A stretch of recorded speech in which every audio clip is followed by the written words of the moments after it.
बिस्मिल्लाहिर्रहमानिर्रहीम अस्सलाम वालेकुम वेलकम बैक लेक्चर नंबर 63। ठीक है, domain 8 security and software development life cycle, उसका पार्ट नंबर 9। ठीक है, हमने सोर्स कोड के बारे में देखा, वर्जन कंट्रोल के बारे में देखा, थोड़ी सी अंडरस्टैंडिंग की गिट क्या होता है, जो कि हमारा वर्जन कंट्रोल है, गिट हब क्या है, एक रेपो और लाइक कम्युनिकेशन टूल है। ठीक है, बेस्ड ऑन क्लाउड, मगर उसकी ऑन प्रिम कॉपी भी मिल सकती है। ठीक है, और उससे आगे चलते हैं। ठीक है, एपीआई, एप्लीकेशन प्रोग्रामेबल इंटरफेस। ठीक है, ये application programming interface, programmable interface, बहुत सारे डिफरेंट है ये डेफिनेशन है which I am not gonna go into. ठीक है, I won't suggest you read this, is a Wikipedia type, you know how much you can trust Wikipedia. मगर उससे पहले मैं एग्जांपल देता हूँ गेम की। ठीक है, ये वेटरस वाली गेम है। ठीक है, तो API is an example of this. ठीक है, प्रोग्रामिंग इंटरफेस जो है, ये बहुत इंपॉर्टेंट है अंडरस्टैंड करना, क्योंकि आजकल की मार्केट में सबसे इंपॉर्टेंट चीज जो सा है वो ग्लोबल मार्केट के अंदर इज एन एपीआईज। एपीआईज बहुत कॉमन है, हर कंपनी, हर सॉफ्टवेयर कंपनी जो यूज कर रही है, हर platform is using an APIs. ठीक है, उसकी एग्जांपल क्या देता हूँ, उसकी एग्जांपल मैं ये देता हूँ कि आप होटल में गए और होटल में जाके आपने एक मेन्यू लिया। ठीक है, मेन्यू लेके आपको पता चला इस होटल के किचन के अंदर ये चीजें बन सकती हैं। ठीक है, आपने उस मेन्यू में चीजें सेलेक्ट की और आपने, आपके पास वेट्रेस आई या वेटर आया और उसने आपसे रिक्वायरमेंट मांगी, और जिस तरह ही आपने उसे बताया कि मुझे जी टोटिया रैप चाहिए या पास्ता चाहिए या आपने बिरयानी की प्लेट पकानी है, अगर आप मेरी तरह के हैं। ठीक है, और वो जो सी है वेट्रेस जो सी है वो ऑर्डर लेके और वो किचन में जाती है, किचन में आपका ऑर्डर प्लेस करती है और आपका ऑर्डर जब बन जाता है तो लेकर वापस आ जाती है। तो क्या हुआ कि आप जौन से हैं, एक यूजर हैं जिसने एक इंटरफेस के जरिए रिक्वेस्ट की टू दिस इंटरफेस, और उधर से आपको रिप्लाई आ गया। ठीक है, या आपका रिस्पॉन्स आ गया। ये जो चीज है, ये जो होटल का या किचन का डोर है, जिसने आपको ये कैपेबिलिटी दी कि इट्स एक्सेप्ट्स द ऑर्डर। ठीक है, और ऑर्डर जौन सा in the format of this thing, जो आपकी वेट्रेस है, ये आपको कम्युनिकेशन पाथ बना के देती है और आपकी लैंग्वेज कम्युनिकेट करती है। ठीक है, ये कॉन्सेप्ट है is an API, application programming interface. ठीक है, एक डेफिनेशंस ऑफ प्रोटोकॉल्स हैं या टूल्स हैं। ठीक है, जो एप्लीकेशन सॉफ्टवेयर या डिफरेंट किस्म की वेबसाइट्स को आपस में कम्युनिकेट कराती है। उसकी मोस्ट कॉमन एग्जांपल देता हूँ, आप सब लोगों ने एयर फ्लाइट टिकट बुक कराया होगा। ठीक है, तो जब आप अपनी एक वेबसाइट पे जाके अपने सर्च कर रहे होते हैं, आप अपनी रिक्वायरमेंट लिखते हैं, सोर्स डेस्टिनेशन कहाँ पे जाना है, ठीक है, किस डेट्स में जाना है, इकोनॉमी टिकट लेनी है, और +-3 जो भी आपने करना होता है, ये जो आपकी वेबसाइट होती है, ये इंटरेक्ट करती है टू द एयरलाइन कंपनी। ठीक है, एयरलाइन कंपनी, और एयरलाइन कंपनी को वो तमाम इंफॉर्मेशन देती है। तो ये जो इंफॉर्मेशन शेयरिंग हो रही होती है with airline company is always happening through an API. और इसको अगर आपने चार एयरलाइंस के साथ सर्च करना तो बहुत मुश्किल हो जाता है। तो नॉर्मली क्या होता है कि बीच में एक ब्रोकर बैठा होता है जिसके पास तमाम एपीआईज होती हैं टू ऑल दो स्टफ। और जब आपकी वेबसाइट, जिस तरह स्काई स्कैनर, जिस तरह हम लोग बहुत ज्यादा लोग यूज करते हैं, आप रिक्वेस्ट करते हैं, वो रिक्वेस्ट आपके ये इंटरमीडिएट ब्रोकर के पास जाती है और उसके पास तमाम एयरलाइंस हैं, इमिरेट्स है, पीआईए है, इंडियन एयरलाइन है, भोजा है, वर्जिन है, ब्रिटिश है, जितनी भी सारी, ये तमाम एयरलाइंस के पास से इंफॉर्मेशन एक्सट्रैक्ट करके आपके लिए बेस्ट पाथ या बेस्ट सोल्यूशन या बेस्ट प्राइसेस या प्राइसिंग ऑप्शन आपको ला के दे देती है। ठीक है, तो प्रोग्रामिंग के अंदर ये बहुत ज़्यादा यूज़ होने लग गया है। ठीक है, तो सिक्योरिटी ऑफ एन एपीआई। ठीक है, अब मसला ये आ जाता है जब आपके पास ये एपीआई वाला फंक्शन आ गया है। ठीक है, कि आपने यहाँ से डाटा लिया, यहाँ पे भेज दिया, इस बात की क्या पॉसिबिलिटी है रास्ते में कोई गड़बड़ हो जाए, या कोई बंदा जौन सा है टेबल बुक कराए, इस औरत को कहे कि भाई एक काम करो, ये जो टेबल नंबर 12 के नाम पे जी 2 और प्लेटें ऑर्डर कर दो, जिस तरह वो 2 प्लेटें रास्ते में आके उससे ले ले वापस। ठीक है, या ये देख ले कि उस ऑर्डर को फिडल कर सके, उस ऑर्डर को चेंज कर सके। ठीक है, तो प्रैक्टिकल लाइफ एग्जांपल होगी। अब रियल लाइफ में भी ऐसा ऐसा कुछ हो सकता है, क्योंकि बहुत सारी कंपनीज जब एपीआई लिख रही होती हैं, ठीक है, इंटरनेट ऑफ थिंग्स के, हर इंटरनेट ऑफ थिंग के साथ कोई ना कोई एपीआई अटैच होती है। ठीक है, आपके लाइक आपको पता हो फिटबिट के नाम पे एक टूल आया, ये जो हेल्थ कॉन्शियस किस्म के लोग होते हैं वो अक्सर पहन रहे होते हैं कि जॉगिंग टाइम हो गया जी, आज मैंने फैट बर्निंग एक्टिविटी इतनी की, रात को मेरी स्लीप इतनी अच्छी रही या नहीं। तो ये जो चीजें हैं ये आपकी मोबाइल ऐप के साथ कम्युनिकेट कर रही होती है। आपके पास एक आईफोन के अंदर मोबाइल ऐप होती है हेल्थ के नाम पे, या एंड्रॉइड फोन के ऊपर, और आप उस ऐप के जरिए कम्युनिकेट कर रहे होते हैं थ्रू एन एपीआई। ठीक है, जब आप उस कम्युनिकेट कर रहे होते हैं तो जाहिर है ये फिर एपीआई कैपेबिलिटी देती, क्योंकि इसके पास डाटा पड़ा हुआ है और आपका फोन जो सा है उस एपीआई की बेस पे एक्सेस कर रहा है। उसकी एक और एग्जांपल क्या है कि आपके घर का जो थर्मोस्टेट है, बहुत कंपनीज आजकल स्मार्ट थर्मोस्टेट आपके घरों में इंस्टॉल कर रही हैं। आप घर में कहते हैं कि मैं घर आ रहा हूँ, ठीक है, तो घर का टेम्परेचर जो सा है 23 डिग्रीज कर दे सेंटीग्रेड में, ये फ़ारेनहाइट पे दिखाया हुआ है, ठीक है, इतना ना कर देना उबल जाओगे, ठीक है। इसी तरह कार्स जो सी हैं, आप गाड़ी का ट्रंक खोल सकते हो, गाड़ी को स्टार्ट कर सकते हो, बहुत सारी कार्स के अंदर ये सारा कुछ आ गया, ठीक है। But the problem is the APIs back and पे इतने सारे काम कर रही होती है कि यूजर को नजर नहीं आ रहा होता, ठीक है। But these APIs must be managed and secure, ये एपीआईज मैनेज्ड एंड सिक्योर होनी चाहिए। इसकी एग्जांपल सीआईएसएस में कभी आपको प्रैक्टिकल नहीं दिखाया जाता, मगर I have to break it through out of it, क्योंकि मुझे पता है कि मैं एपीआई के साथ मैंने जाती तौर पे बहुत स्ट्रगल की, ठीक है। Because I never saw it coming from a networking background, coming from a security background, coming from a development background, ठीक है। हर बंदे का डिफरेंट एक्सपोजर होता है, ठीक है। तो जो the people who are coming from a development background, they don't have to worry about it, ठीक है। तो ये जिस तरह एक वेबसाइट है ओपन वेदर मैप, ठीक है, ये पूरी दुनिया का आपको वेदर मैप देता है। जिस तरह अभी मुझे नजर आ रहा है कि कराची के अंदर जो सा है इतनी गर्मी है 36, और ये यहाँ पे मैं कहाँ पे बैठा हूँ, मैं यहाँ पे बैठा हूँ, यहाँ पे सुबह से बारिश ही हो रही है, ठीक है, 13 डिग्री है, ठीक है, लंदन में। और अब ये इंफॉर्मेशन है, अब आपने एक वेबसाइट बनाई है और आप चाहते हो कि आप लोगों को एक ड्रॉप डाउन मेन्यू दो, जिस तरह ही वो उस ड्रॉप डाउन पे क्लिक करे तो उन्हें दिखा दे कि यार तुम्हारे इलाके में इतना टेम्परेचर हो रहा है। अब ये बंदा जो सा आपको इन्फॉर्मेशन दे रही है, ये ओपन वेदर मैप, और इन्होंने अपनी एपीआई के लिए ये क्लियर एंड फ्री इंस्ट्रक्शन दी हुई है, sign up for the API key, और आप उस एपीआई की को अपनी इंस्ट्रक्शन में ऐड करोगे और आप ये इंफॉर्मेशन एक्सट्रैक्ट कर सकते हो। अब बीइंग अ डेवलपर आप क्या करोगे, आप इस एपीआई का डॉक्यूमेंट खोलोगे और इसको स्टडी करोगे कि ये एपीआई कैसे काम करती है। जिस तरह आपने अपनी वेबसाइट के अंदर ये वेदर लंदन लिखना है, इसकी जगह लाहौर लिख दो, ठीक है, और उन्होंने इंस्ट्रक्शन दी हुई है कि इस तरह कंट्री कोड आपने लिखना है, इस तरह ये क्यूरी करनी है, और इसके साथ आपको की देनी पड़ेगी, की के बगैर ये आपको ये इंफॉर्मेशन देगा नहीं, ठीक है। तो इसको अगर टेस्ट करने के लिए एक टूल मिलता है, ठीक है, विच इज कॉल्ड पोस्टमैन, ठीक है। और पोस्टमैन टूल के अंदर अगर मैं जाता हूं और मैं इसको कहता हूं कि भैया मुझे वेदर चाहिए लंदन का, ठीक है, तो ये मुझे लंदन का वेदर ला के दे देता है, ठीक है। ये लाहौर पीके लिखा हुआ मगर ये गलत है, ये सैंपल एपीआई है तो परेशान ना होइएगा, ठीक है। ये लंदन का वेदर है और ये देख रहे हैं, ये मेरी की है, ठीक है। इस की के बगैर ये मुझे इन्फॉर्मेशन नहीं देगा, ideally it's not a good practice, ठीक है। ये एचटीटीपी है, ये हम अभी थोड़ी देर में जाके पता करेंगे, ठीक है। जिस तरह मैंने इस क्यूरी को रन किया, ये एक्चुअली मैंने एपीआई इंटरफेस कॉल किया और स्टेटस इतना हुआ 84 मिली सेकेंड्स के अंदर उसने मुझे रिस्पॉन्स दिया, और ये देख रहे हैं लॉन्गिट्यूड उसने मुझे दिया, लैटिट्यूड दिया, ड्रिजल हो रही है, लाइट इंटेंसिटी ड्रिजल ये है, और ये आइकन कुछ दी इंफॉर्मेशन, उसने टेम्परेचर बताए सारे के सारे मुझे, विजिबिलिटी कितनी है, ठीक है, क्लाउड है, और ये लोकेशन और कोड और सारा कुछ दे दिया, सनसेट सनराइज ये सारा कुछ है। ये लिनक्स टाइम है मेरे ख्याल में, अगर आपको यूनिक्स लिनक्स टाइम का नहीं पता गूगल कर लें। अगर इसी तरह मैं क्यूरी करता हूँ लाहौर की और इसको सेंड करता हूँ, तो वो मुझे देखो अथेंटिकेट नहीं कर रहा, इनवैलिड एपीआई की, क्योंकि मैंने यहाँ पे अथेंटिकेशन की नहीं दी हुई। तो ये सॉर्ट ऑफ अथेंटिकेट कर रहा है मगर it's not a best and secure method. मगर मैं मकसद ये था कि आपको ये इंटरफेस दिखा के आपको अंदाजा हो जाए कि ये एपीआई है क्या, ठीक है। अगर आपको लाहौर की जगह किसी और जगह का टेम्परेचर चाहिए तो आप ये यहाँ पे लाहौर लंदन की जगह लाहौर लिख के और कॉमा पीके कर दें। अगर इंडिया का चाहिए तो इंडिया दिल्ली जो भी आप आईएसओ कोड्स हैं आपके सिटीज के, वो आप डाल के और सेंड करेंगे तो आपको ये वैल्यू दे देगा, मगर आपको ये की भी चाहिए होगी, ठीक है। और इस की के लिए ये आपको कहता है कि आप सब्सक्राइब कराएंगे, ठीक है ना। ये एपीआई पे जाते हैं तो ये आपको सब्सक्राइब का बटन दबाता है, आप सब्सक्राइब कराते हैं, ठीक है। $400 अ मंथ, तो ये आपको कॉल्स पर मिनट, ठीक है। अगर आपकी वेबसाइट पे इतने यूजर्स हैं जो हर वक्त आ रहे हैं तो आपको फिर उसको पैसे भी पे करने पड़ेंगे, क्योंकि गेट एन एपीआई की एंड स्टार्ट, और ये आपको साइन अप करके एपीआई की लेने देगा, और ये आपको कॉल का प्रोसीजर और सारा कुछ देगा, ठीक है ना। ये अब आपने अपने डेवलपर को हैंड ओवर करना है, डेवलपर को ये सारी चीजें समझ आएंगी, आपको इसमें फंसने की बिल्कुल जरूरत नहीं है, मगर ये एपीआई की ले रहा है, ठीक है। अब क्या आपने इसको सिक्योर रखना है या नहीं रखना, दैट्स अ डिफरेंट स्टोरी, ठीक है। मसला ये है कि इस कंपनी को मेक श्योर करना चाहिए था कि एपीआई की एचटीटीपी के अंदर कॉल ना हो, जिसको अभी हम थोड़ी देर में डिस्कस करेंगे। मगर मेन मकसद है आपको एपीआई समझ आना, ठीक है। ये टूल इंस्टॉल करके आप एपीआई को क्यूरी कर सकते हैं, ठीक है। मैं इस टूल को बंद कर रहा हूँ, इस वेबसाइट को भी बंद कर रहा हूँ, ठीक है। वापस let's go back to our lecture slide, ठीक है।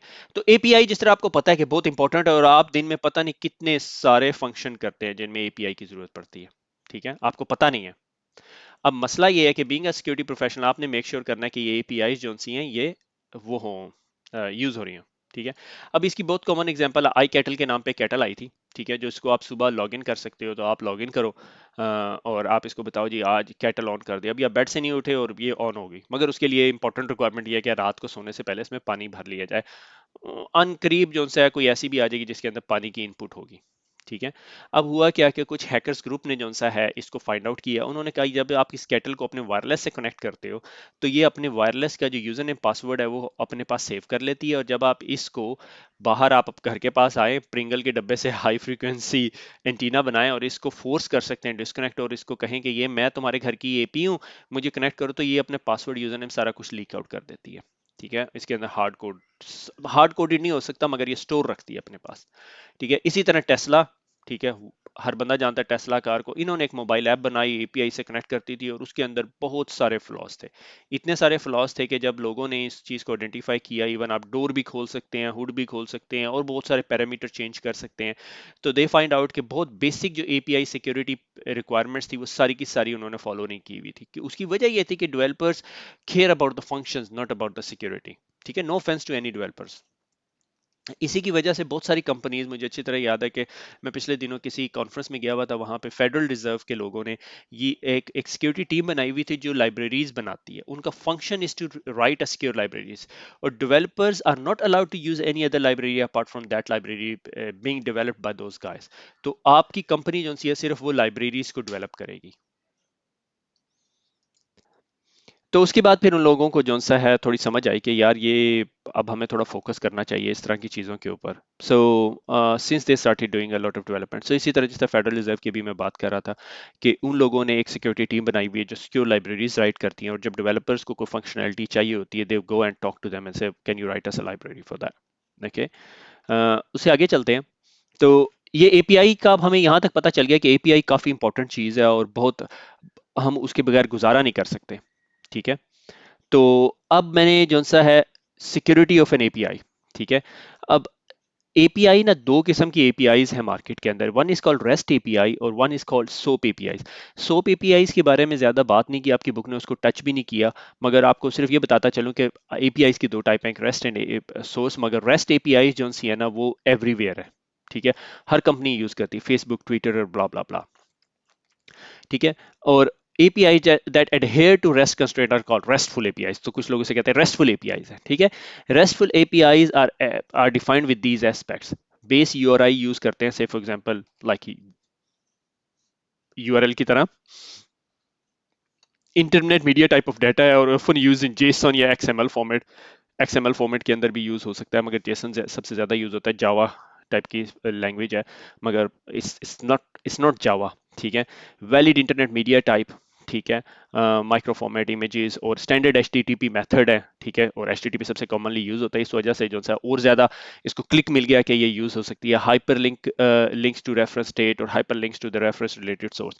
सो लाइक आपके पास एंड्रॉयड ऐप है, आईफोन ऐप है, ब्राउजर है, तो आप जेसन XML कनेक्ट करके और default delete put and get कर सकते हैं योर एप्लीकेशन सर्वर और लोड बैलेंसर जो भी है।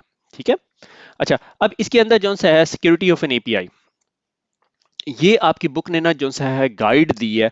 और मुझे अच्छी तरह याद है कि कोई 2 साल पहले मुझे जो से एपीआई सिक्योरिटी डॉक्यूमेंट लिखना पड़ा, और मैंने जब वो डॉक्यूमेंट लिखा तो मैंने CISSP की बुक कंसल्टिंग की, मैंने बहुत सारे पेजेस और लाइक काफ़ी रिसर्च की with the developers and the security guys and the industry whatever they were suggesting.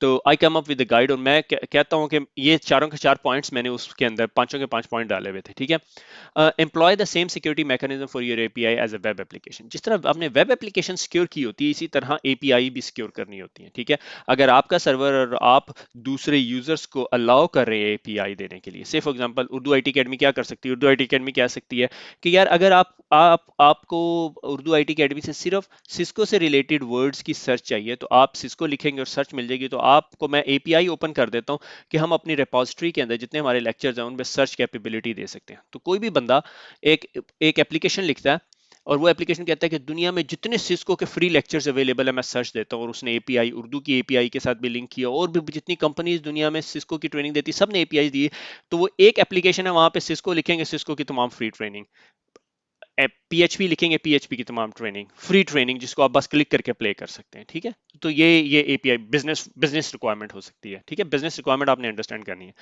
तो क्रॉस साइट स्क्रिप्टिंग हो सकती है, और बहुत सारी वल्नरेबिलिटीज हैं, तो ये तमाम वल्नरेबिलिटी, डाटा सैनिटाइजेशन हो सकती है, इनपुट सैनिटाइजेशन हो सकती है। ठीक है, ये तमाम चीज़ें जो सी आपने चेक करनी है, और आइडली आप कोशिश करते हो कि एक ही टूल जो सा ये सारा कुछ कर सके आपके लिए। ठीक है, उसके लिए बहुत सारे टूल्स हैं मार्केट में।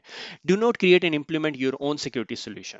ठीक है। एपीआई के लिए अपना सिक्योरिटी सोल्यूशन आप देखें, कोशिश करें कि फ्रेमवर्क को यूज करें। ओवेस्प is the best place to start with, और एग्जिस्टिंग लाइब्रेरीज यूज की जाए, ठीक है, जो कि रिव्यूड हो और टेस्टेड हो, ठीक है। और उसके बाद आपको याद है, अगर फ्रेमवर्क नहीं यूज करोगे, बेस्ट प्रैक्टिसेस नहीं यूज करोगे, टेस्ला वाली स्टोरी हो जाएगी। Unless your API is free, read only public API, do not use a single की ऑथेंटिकेशन। यानी अगर आपने अनटिल अनलेस फ्री और पब्लिकली एक्सेसिबल नहीं है, आपने प्रॉपर ऑथेंटिकेटेड है कि यूजर ने पैसे दिए हुए हैं, जिस तरह अभी हमने वेदर प्रो वाली देखी थी, तो जब वो आप 40 रुपए देंगे तो it would be a properly authenticated API. Otherwise अगर मैंने किसी की कॉपी कर ली, जिससे मैंने उस यूआरएल पे क्लिक किया, की आ गई, मैं उस की को अपने वेबसाइट या कोड में डालना शुरू कर दूं, वेदर प्रो कहेगी भैया मुझे कोई टेंशन नहीं है, अब काशिफ ने आपकी की चोरी करके यूज कर लिया, मगर वो यूआरएल के अंदर जा रही थी की, ठीक है ना। मेरे मेरे लिए वो की चोरी करना कोई मुश्किल काम नहीं होगा। Do not pass unencrypted static keys, ठीक है। अनइनक्रिप्टेड जो स्टैटिक कीज हैं, जिस तरह वो एपीआई कीज नजर आ रही थी और वो एचटीटीपी के अंदर जा रही हैं ओवर द वायर, तो कोई भी उसे कॉपी कर सकता है, always encrypted. Ideally use a hash base mechanisms, ठीक है। SHA-1 और MD5 ना यूज करें, SHA-2 या anything above than that use करें ऑथेंटिकेशन के लिए, ठीक है, मैसेज ऑथेंटिकेशन कोड के लिए, ठीक है। मैसेज ऑथेंटिकेशन कोड कहां पर यूज होता है, अभी हम आगे देखते हैं। अच्छा, अब रेस्टफुल एपीआईज को ऑथेंटिकेट करने के लिए हमारे पास 3 प्रोसीजर्स हैं। One is called basic authentication with TLS, ठीक है। टीएलएस क्या, जिसे हम एचटीटीपीएस कहते हैं, कुछ लोग उसे एसएसएल कहते हैं। एसएसएल कहना is not a best thing. SSL पुराना प्रोटोकॉल था, टीएलएस जो है वो लेटेस्ट प्रोटोकॉल है, जो हमें एचटीटीपीएस कर देता है, जो एचटीटीपी के ऊपर इंक्रिप्टेड कम्युनिकेशन देता है, जिसे हम कहते हैं कि टीसीपी की पोर्ट 443। बीइंग अ सीआईएसएसपी आपको इन चीजों का बेसिकली आइडिया होना चाहिए। बेसिक ऑथेंटिकेशन विद टीएलएस का फायदा क्या है, इजियर टू इंप्लीमेंट है, ठीक है। Mostly implemented without authenticational libraries, libraries की जरूरत ही नहीं पड़ती, बेसिक ऑथेंटिकेशन है, ठीक है। से for example Urdu IT academy कहती है कि हम एपीआई दे रहे हैं, कि एपीआई api.urduitacademy.com/ ब्ला ब्ला ब्ला, आप तमाम लेक्चर सर्च कर सकते हो, मगर हम इसके लिए आपको पैसे देंगे। आप डाउनलोड कर सकते हो या सर्च कर सकते हो या जो भी कैपेबिलिटी है। तो आप मुझे पैसे, आप अकाउंट बनाओगे उर्दू आईटी अकेडमी की वेबसाइट पे, हम आपसे पैसे लेंगे और उसके बाद हम आपको कहेंगे अच्छा जी ये आपकी की है, अब आपने ये की यूज करनी है, ठीक है। ये एक तरीकेकार है, ठीक है। Absolute lowest security option to available common protocol. Normally password को बेस 64 में एनकोड करके ट्रांसफर कर देते हैं। Should never be use without TLS, जब आप टीएलएस करेंगे तो वो मजीद इंक्रिप्टेड हो जाएगा। ये एक बेसिक ऑथेंटिकेशन है, यूजर नेम पासवर्ड टाइप की ऑथेंटिकेशन। दूसरी ऑथेंटिकेशन की टाइप है OAuth 1.0a। This is the most secure authentication mechanism being used in a RESTful APIs, ठीक है। uses a cryptographic signature SHA, combine the token secret, nonce and other। nonce क्या, randomization। तो जिस तरह user connect करता है server example OO3 में example ब्ला ब्ला ब्ला, SHA-1 time stamp, नॉन्स एक रैंडम नंबर, और ये आपको फॉरवर्ड कर देता है कॉल बैक प्रोसीजर से, ठीक है।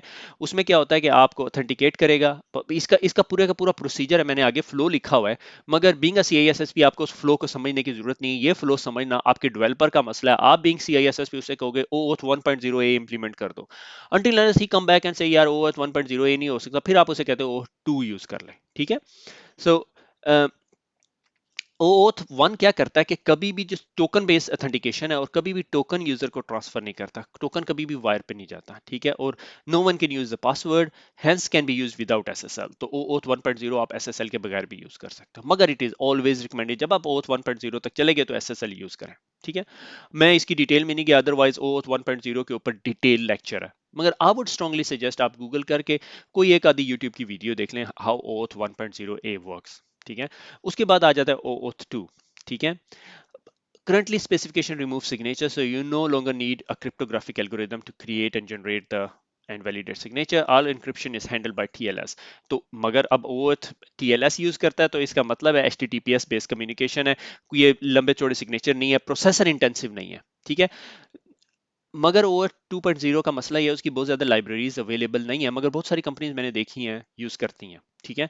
इसी तरह OWASP की रेस्टफुल सिक्योरिटी की चीट शीट अवेलेबल है। अगर आप उस चीट शीट को पढ़ें तो आपको बहुत सारी चीज़ें समझ आ जाएंगी। गो के हर चौथी पांचवी लाइन पे आपको स्टॉप करके उस टॉपिक को थोड़ी सी रिसर्च करनी पड़ेगी, ठीक है। से फॉर एग्जाम्पल अगर आप ये यहाँ पे देखें तो देखें example.com रिसोर्स कलेक्शन, एक आईडी है और एक एक्शन है, ठीक है। ट्विटर के ऊपर ये चीज़ है, नोट ओके HTTPS कर रहा है, मगर ये देख रहे हो API की ट्रांसफर कर रहा है, ठीक है। API की in the URL, that should not be done, ठीक है। इसी तरह आप HTTP है, API की यूज कर रहा है, transaction is not protected by TLS और API की इज यूज्ड इन URL, ठीक है। That is not a good practice. इसकी एक एग्जांपल, रेस्टफुल एपीआई, यूजर जो सा रिक्वेस्ट करता है टोकन, ठीक है, ऑब्टेन अनऑथोराइज्ड रिक्वेस्ट टोकन, ये अनऑथोराइज्ड रिक्वेस्ट टोकन एक बेसिक टोकन है, ठीक है, इसके लिए ऑथराइजेशन की जरूरत नहीं है। फिर यूजर को डाइवर्ट कर दिया जाता है एक ऐसी वेबसाइट पे जो उसे जिसमें वो अपना यूजर नेम डाल के यूजर ऑथराइजेशन रिक्वेस्ट टोकन मिलता है। जब उसे रिक्वेस्ट टोकन मिल जाता है, ठीक है, फिर उसे एक्सेस ग्रांट कर दी जाती है और उसे उस वेबसाइट तक पहुंचा दिया जाता है। इसकी एग्जांपल अब क्या है, आपने एक एप्लीकेशन बनाई, ठीक है, जो आपको एक्सेस देती है कि आपके वो ड्रॉप बॉक्स के साथ कनेक्ट हो जाए, ठीक है। अब इसके अंदर दो तीन चीजें हैं, आप एज अ यूजर, ठीक है, which is a owner of this Dropbox account, और आप जो सा है एप्लीकेशन हो और ये सोर्स है, ठीक है, या सोर्स इधर कर लो, एप्लीकेशन इधर कर लो, ठीक है। अब ये तीन डायनेमिक्स है, ठीक है। User press a correct button, आपने एक एप्लीकेशन बनाई, उर्दू IT लेक्चर्स, ठीक है, आपने लेक्चर देखा, आप उस लेक्चर को डाउनलोड करना चाहती हैं, उस लेक्चर के नोट्स रखें, आप अपने ड्रॉप बॉक्स में सेव कर सकते हैं। ये उर्दू IT ने एक ऐप दे दी, ठीक है, मगर हमने दे दिया, ड्रॉपबॉक्स हमें API देता था कि सेव करने की, अब API कौन दे रहा है, ड्रॉपबॉक्स दे रहा है। अब हमने क्या करना है, हमने यूजर को ऑथेंटिकेट करना है using our application to the Dropbox. This is where the whole API story comes in. ये रियल टाइम एग्जांपल आ रही है। User press a connect button, user application direct a user to the Dropbox web page. अब ये यहाँ पे क्या हुआ, यहाँ आपको रिक्वेस्ट टोकन दे दिया, मगर अभी ऑथराइजेशन नहीं हुई। ऑथराइजेशन कब होगी, कि जब आप ड्रॉपबॉक्स की वेबसाइट पे जाओगे और ड्रॉपबॉक्स आपको एक URL देगा, ठीक है, और user log on to your Dropbox and authorise your app. Dropbox को लॉग इन करके कहता है कि ड्रॉपबॉक्स, मैं इस एप्लीकेशन को ट्रस्ट करता हूं कि जब ये एप्लीकेशन पुश करके डाटा तुम्हारे पास पहुंचा सके। ड्रॉपबॉक्स ऑथराइज कर देता है, ठीक है, यहाँ पे ऑथराइज कर दिया और direct the customer back to his main website, जो इसकी मेन एप्लीकेशन है। Dropbox direct the user back to your app using the redirect URI you provided। आपने ये सारा कोड लिखना है। अब ये डेवलपर्स वर्ल्ड में हम बहुत ज्यादा चलेंगे। अब your application exchange the authorization code for reusable access token not visible to the user। और ये दोनों एप्लीकेशन अब आपस में बात करके एक दूसरे पे ट्रस्ट कर लेंगे, और एक्चुअली एक दूसरे पे नहीं ट्रस्ट करेंगे, ड्रॉपबॉक्स ट्रस्ट कर रहा होगा आपकी ऐप पे, ठीक है। इसका ड्रॉपबॉक्स को क्या फायदा, ड्रॉपबॉक्स का ये फायदा है कि अब आप ड्रॉपबॉक्स के अंदर अपलोड डाउनलोड का फंक्शन यूज कर सकते हैं, और बहुत सारी एप्लीकेशन इंटीग्रेट हो जाएंगी ड्रॉपबॉक्स के साथ, और ड्रॉपबॉक्स की क्लाइंटल बढ़ जाएगी, ठीक है। तो इसीलिए OAuth 2 यूज होता है ड्रॉपबॉक्स के साथ। अब इसकी अगर मैंने एग्जांपल दिखानी हो आपको, रियल टाइम एग्जांपल, ठीक है ना, ये फन हो जाएगा, ठीक है। discuss.com, ठीक है, ये एक वेबसाइट है जो आपको बहुत सारे सोशल मीडिया के लोग जो उनसे इंटरेक्ट करते हैं। कि अगर मैं से फॉर एग्जांपल मैंने एक लेक्चर अपलोड करना है, तो मैं बजाय इसके कि पोस्ट लिख के फेसबुक पे डालूं, फिर ट्विटर पे डालूं, फिर लिंक्डइन पे डालूं, फिर यूट्यूब पे डालूं, क्यों ना मैं सारी की सारी पब्लिशिंग इंक्रीज कर दूं by doing the stuff in a single way, ठीक है। लर्न मोर करेंगे, ये आप लोगों को मैं करने दूंगा। ये यहाँ पे आप साइन अप करने का तरीकेकार है। मैं फेसबुक से साइन अप कर सकता हूँ, मैं यहाँ पे यूजर अकाउंट बना सकता हूँ, मैं गूगल प्लस से साइन आउट कर सकता हूँ, मैं ट्विटर से साइन आउट करता हूँ। आखिरी क्लिक करके मैं लेक्चर खत्म कर दूंगा। जिस तरह मैं ट्विटर पे क्लिक करता हूँ, हो क्या रहा है, ये देखो, API Twitter, OAuth authentication signature HMAC OAuth, और ये सिग्नेचर और ये मेरा वो टोकन है, ठीक है। मगर ये टोकन टेम्परेरी टोकन है, ये कोई ले नहीं सकता। यहां पर अब मैं क्या कर रहा हूं, मैं ट्विटर की वेबसाइट पे जा रहा हूं, ये मैं API ट्विटर की वेबसाइट पर हूं, और यहां पे मैं अपने ट्विटर का यूजर नेम पासवर्ड डालूंगा, तो ट्विटर जो सा है इसके सर्वर से बात करेगा और कहेगा हाँ भैया मैं ट्रस्ट करता हूँ। ये आपने देखा, ये प्रैक्टिकल लाइफ एग्जांपल है जो हो रही होती है, ठीक है। ये देख लो, ठीक है, टोकन है, मैं अपना फेसबुक पेज दिखा दिया मैंने, ठीक है। तो ये मकसद है APIs का, और API security is a very very की कंपोनेंट। और API सिक्योर किसने करनी है, ड्रॉपबॉक्स ने। आपकी एप्लीकेशन तो कुछ दे ही नहीं रही, आपकी एप्लीकेशन तो डाटा यूज कर रही है, ठीक है। ड्रॉपबॉक्स को हेडेक होनी चाहिए, ठीक है। तो ये चीजें जो सी हैं ये बहुत इंपॉर्टेंट हैं। और अगर आप नेटवर्किंग बैकग्राउंड से नहीं है, तो I would suggest you spend some time learning what the APIs are, how API works. ये पोस्टमैन टूल, आपको सारी चीजें मैंने दिखा दी हैं, ठीक है। इस over the top lecture, this is the best lecture in the CISSP series, ठीक है। तो आज हमने जो सा securing of application programming interface पढ़ा, ठीक है। तो अगले लेक्चर में इंशाल्लाह हम बाकी चीजें पढ़ेंगे। खुश रहें, दुआओं में याद रखिएगा। अल्लाह हाफिज।